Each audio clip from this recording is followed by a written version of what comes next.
بسم اللہ الرحمن الرحیم۔ السلام علیکم۔ ایک دفعہ فلسطین کے قبیلے حبینیہ میں ایک عجیب واقعہ پیش آیا۔ قبیلہ حبینہ میں فلسطین کا ایک مشہور اور بڑا قبیلہ تھا، جہاں مسلمان اور یہودیوں کی بڑی تعداد رہتی تھی۔ یہاں ہر شخص کو اپنے مذہب و عقائد کے مطابق عبادت کرنے کی کھلی چھوٹ تھی۔ ایک دفعہ چند مسلمانوں نے سلطان کے سامنے شکایت کہ یہودی بکریا یا دمبے کے گوشت میں سور یعنی خنزیر کے گوشت کی ملاوٹ کرتے ہیں، جو کہ نہ صرف یہودی کھاتے ہیں بلکہ دھوکے سے یہ یہودی اپنے زائد منافع کی خاطر مسلمانوں کو بھی فروخت کر دیتے ہیں۔ یہ الفاظ سنتے ہی سلطان صلاح الدین ایوبی کے حکم پر ان کے وزیروں نے اسلامی شریعت کو لاگو کرتے ہوئے تمام عیسائیوں، یہودیوں اور مسلمانوں کو آگاہ کیا کہ کوئی بھی شخص یا کوئی بھی کسائی وغیرہ خنزیر کا گوشت استعمال نہیں کرے گا، یعنی خنزیر کے گوشت پر مکمل پابندی تھی۔ کسی بھی حال میں کہیں پر بھی یہ گوشت نہیں ملنا چاہیے۔ اس اعلان کے ہونے کے بعد چند یہودی بڑے پریشان ہوئے، کیونکہ یہ لوگ خود بھی خنزیر کھاتے تھے اور دیگر یہودیوں کو بھی فروخت کرتے تھے۔ اس کے ساتھ ساتھ یہ دھوکے سے خنزیر کے گوشت کو دیگر حلال گوشت میں شامل کر کے اسے فروخت بھی کرتے تھے۔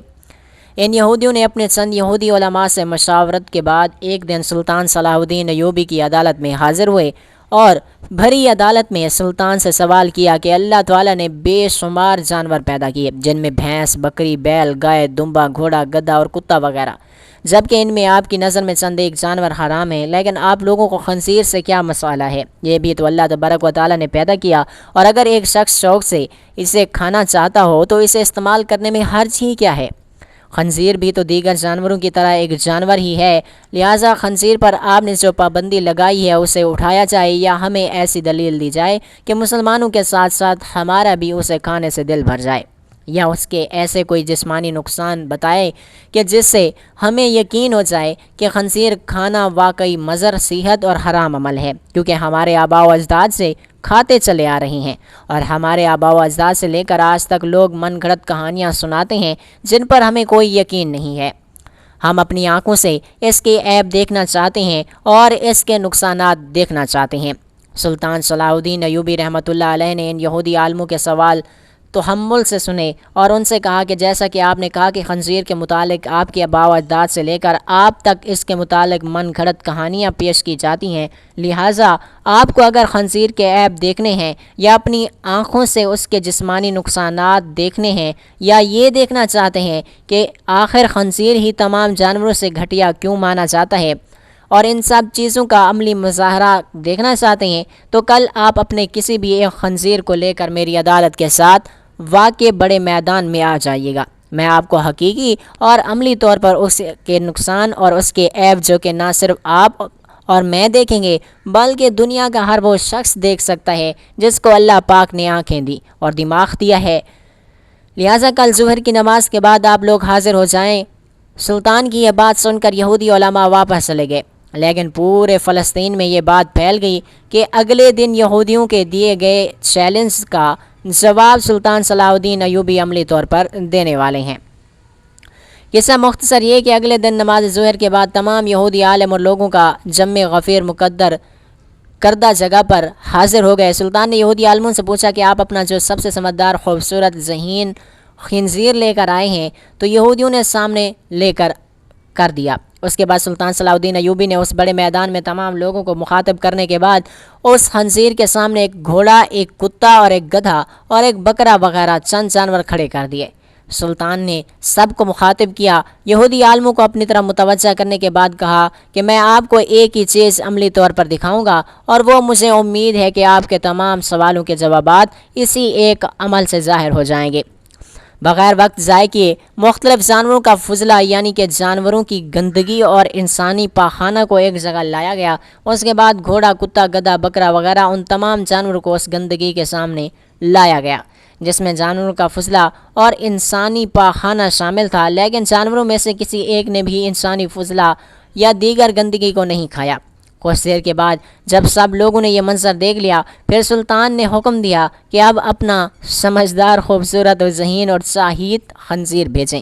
جو ہی یہودیوں نے اس خنزیر کو چھوڑا تو یہ خنزیر ساری گندگی کھا گیا، جسے دیکھ کر پورے میدان میں سناٹا چھا گیا، حتیٰ کہ یہودی خود پریشان تھے، کیونکہ وہ اسے نہلا دھلا کر اس کی خوراک کھلا کر، یعنی کہ اس کا پیٹ بھر کر لائے تھے، لیکن جب تمام لوگوں نے یہ عمل دیکھا کہ کسی جانور نے انسانی گندگی یا جانوروں کی گندگی کو نہیں کھایا لیکن اس کے برعکس خنزیر اور اس کی گندگی کو کھا چکا ہے، تو سب لوگوں کا دل کھٹا پڑنے لگا، جس میں نہ کہ صرف مسلمان بلکہ بے شمار یہودی لوگ بھی یہ منظر دیکھ کر محسوس کرنے لگے، اور انہیں سمجھ آ گئی کہ سلطان صلاح الدین ایوبی اور ان کی اسلامی شریعت بغیر کسی وجہ کے کسی چیز کو حرام قرار نہیں دیتی، جس کا عملی اور واضح عمل تمام لوگ اپنی آنکھوں سے دیکھ چکے ہیں۔ یہودی عالموں کے سر شرم سے جھک گئے، اور سلطان صلاح الدین ایوبی نے کہا کہ میں امید کرتا ہوں کہ آج کے بعد آپ لوگ بھی اس کا گوشت کبھی نہیں کھائیں گے، چونکہ تمام تر حقائق آپ لوگوں کی آنکھوں کے سامنے آ چکے ہیں، اور اب جو کوئی بھی اس خنزیر کا گوشت کھائے گا وہ یا تو آنکھوں پر پٹی بند ہے، اندھا انسان ہے، یا اسے پانی میں دکھائی دیتی ہے، مکھی نظر نہیں آتی، وہ اسے پی جاتا ہے۔ اس میں کچھ من گھڑت کہانیاں نہیں ہیں، کیونکہ آپ نے یہ سب عملاً دیکھ لیا ہے۔ اس کے بعد سلطان صلاح الدین ایوبی نے تمام میدان کو خاموش کروایا، سب کو مخاطب کیا، یہودی عالموں کو خاص کر اپنی طرف متوجہ کیا، اور بلند آواز میں کہا کہ گھوڑا، بکرا، بیل، دمبا، گدھا، کتا، مرغا، یعنی کہ ہر جانور کو اللہ تعالیٰ نے اپنی مصلحت کے تحت پیدا کیا، لیکن واحد جانور خنزیر ہے جسے اللہ تعالیٰ نے دنیا کے آغاز میں دیگر جانوروں کی طرح نہیں بنایا، نہ پیدا کیا۔ سلطان کے یہ الفاظ سن کر پورے میدان میں لوگوں میں حیرانی کا سماج بن گیا۔ سب لوگ حیران تھے کہ جب باقی تمام جانوروں کو اللہ تعالیٰ نے دنیا بنانے کے بعد اپنی مصلحت کے تحت پیدا کیا تو خنزیر کو کیوں پیدا نہیں کیا؟ آخر اس کے بعد نے کیوں اور کس لیے پیدا کیا گیا؟ پھر سلطان صلاح الدین ایوبی رحمۃ اللہ علیہ نے فرمایا کہ اسلام میں خنزیر حرام ہے، لیکن اللہ نے اس جانور کو کیوں پیدا کیا، اس کو پیدا کرنے کی حکمت کیا تھی، اور اسے بعد میں پیدا کرنے کی ضرورت کیوں پیش آئی؟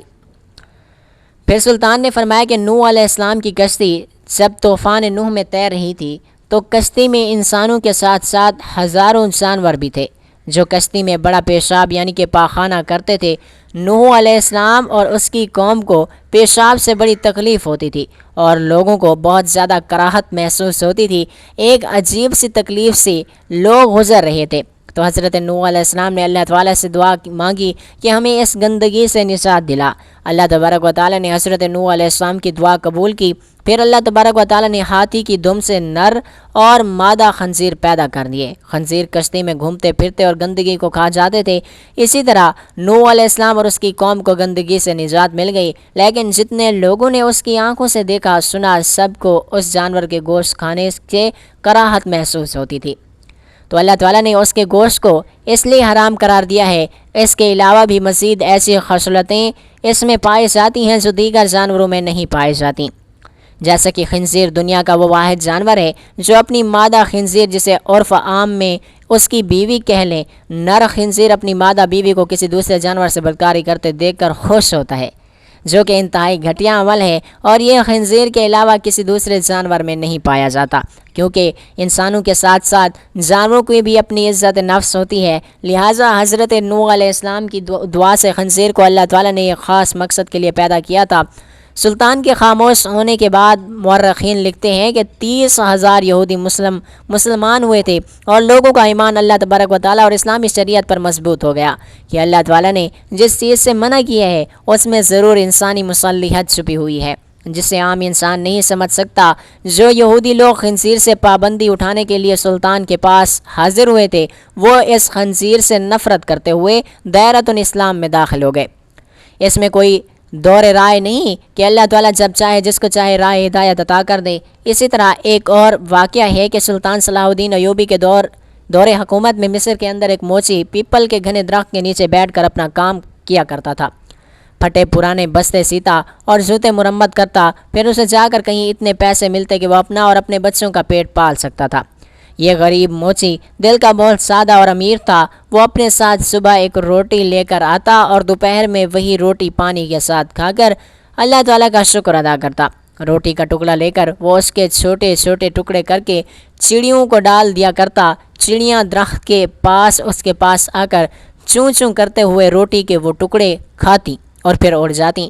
کھانا کھا کر اور چڑیوں کو کھلا کر وہ تھوڑی دیر کے لیے برگد کے نیچے آرام کیا کرتا تھا اور نماز پڑھ کر پھر سے اپنے کام میں مصروف ہو جاتا تھا۔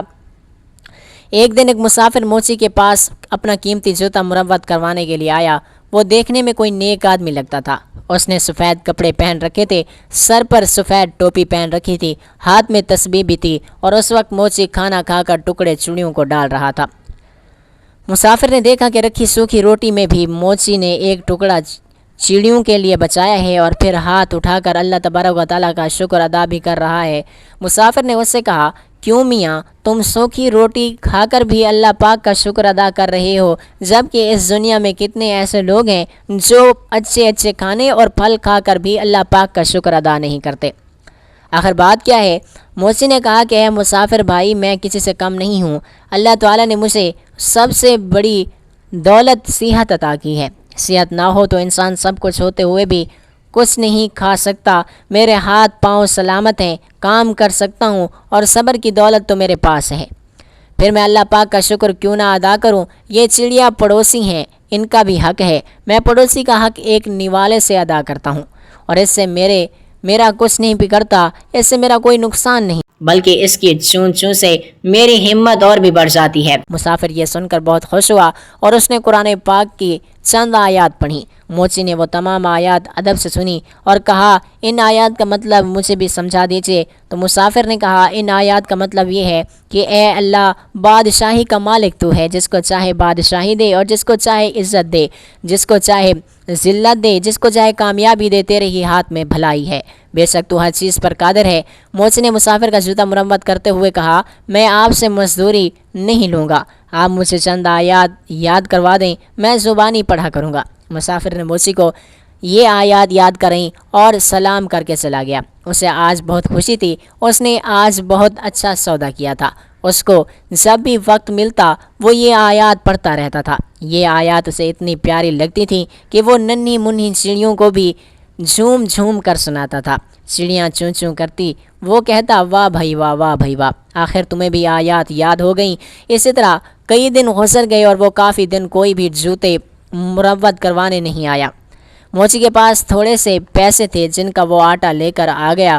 کچھ دن کے لیے تو کھانے کا انتظام ہو گیا، لیکن اس کے پاس کام ابھی تک نہیں آیا تھا۔ آٹا بھی ختم ہو چکا تھا، چڑیاں بھی روٹی کا انتظار کرتے ہوئے چلی گئی تھیں۔ موچی نے کئی دفعہ اٹھ کر پانی پیا، اسے بھوک لگ رہی تھی، ساتھ میں اسے پانی، بیوی اور بچوں کی بھی فکر تھی۔ شام کو تھکا ہارا گھر آیا، گھر میں کوئی اناج نہیں تھا، سب لوگ بھوکے پیٹ ہی سو گئے۔ اس عالم میں 2 دن اور گزر گئے، پانی کے سوا ان کے پیٹ میں کچھ بھی نہیں تھا، سب بھوک سے نڈھال ہو گئے تھے۔ گھر میں کوئی ایسی چیز موجود نہیں تھی جسے بیچ کر آٹا یا کھانے کی کوئی چیز لے کر آیا جائے۔ موچی کی بیوی رونے لگی اور بولی، یہ معصوم بچے مر جائیں گے، 4 دن سے ان کے پیٹ میں ایک بھی دانہ نہیں گیا، ان بچوں کا کیا قصور ہے؟ سامنے والے گھر جاؤ، وہاں آج دعوت ہے، باہر دیگیں پک رہی ہیں، تم پڑوسی سے تھوڑا کھانا یا پیسے مانگ کر لاؤ تاکہ ان کے بچوں کا پیٹ بھی بھر جائے۔ موچی اداس بیٹھا تھا، کہنے لگا کہ نیک بخت سامنے والے پڑوسی بڑے گھمنڈی ہیں، بے حد مغرور ہیں، میں کسی کا احسان نہیں لینا چاہتا، مگر ان بچوں کی حالت مجھ سے دیکھی نہیں جاتی، مجھے اس سے کوئی امید تو نہیں، پھر بھی اگر تم کہتی ہو تو میں چلا جاتا ہوں، شاید اللہ اس کے دل میں رحم ڈال دے۔ موچی اپنے پڑوسی کے پاس گیا اور اسے سلام کیا، ساتھ ہی کہا کہ 4 دن کی بھوک نے مجھے مجبور کر دیا کہ میں اپنے بچوں کے لیے آپ سے کھانا مانگنے آیا ہوں، یا کم سے کم آپ مجھے کچھ پیسے ہی ادھار دے دیں، میرے پاس جیسے ہی پیسوں کا انتظام ہوگا میں آپ کو واپس کر دوں گا۔ بچوں کی حالت مجھ سے دیکھی نہیں جا رہی، آپ کو یقین نہ آئے تو آپ میرے گھر دیکھ لیں، اگر آج بھی ان کو کھانے کو کچھ نہ ملا تو وہ مر جائیں گے۔ پڑوسی نے ہنستے ہوئے کہا، تو بڑا چالاک ہے، گھر کے باہر دیگیں پکتی ہوئی دیکھیں تو سوچا کہ کیوں نہ مانگ کر کھانا لا کر مزے سے اڑاؤں۔ ارے بدبخت، محنت کر، پیسے کمانا بڑا مشکل کام ہے، میں نے بھی بہت محنت کی ہے، تب کہیں جا کر یہ گھر بنا ہے، تم جیسے مفت خورے پر پیسے کیوں ضائع کروں، اب جا، بھاگ جا۔ موچی بیچارہ خاموش کھڑا رہا۔ پڑوسی نے اپنے ایک ملازم کو آواز دے کر کہا، ارے ذرا اس کم بخت موچی کو دھکے دے کر گھر سے باہر نکال دو، کھانے کی خوشبو پر فقیروں کی طرح لپک کر آیا ہے، میرا پیسہ حرام کا تو نہیں ہے جو ان پر ضائع کروں،